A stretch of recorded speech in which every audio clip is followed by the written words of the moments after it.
அப்பா சாமி என்ன வெயில் என்ன வெயில் வெயிலுக்கு வந்து வெளியே போக முடியல. அதனால வெளியே போய் தான் தர்பூசணி வாங்கணுன்ற நிலைமை வந்து வெயிலில் போய் இந்த வெயிலுக்காக தர்பூசணி பசங்களுக்கும் சரி ஃபேமிலியில் இருக்க எல்லாருக்கும் சரி எல்லாமே வாங்கிட்டுருக்கு. சரிங்களா தர்பூசணி. ஆனால் வெயிலுக்கு தேவையான மாதிரி தர்பூசணி, அதுக்கப்புறம் திராட்சை, மோர், ஜூஸு இது எல்லாமே சாப்பிடுங்க. நல்லா இருக்கும். சரிங்களா.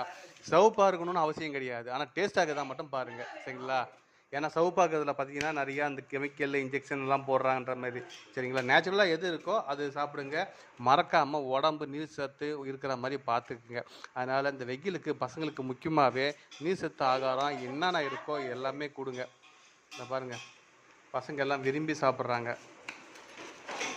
நீங்களும் இதே மாதிரி விரும்பி சாப்பிடுங்க. உடம்பு ஆரோக்கியமாக வச்சுக்கோங்க. இந்த சம்மருக்கு தர்பூசணி சாப்பிடுங்க.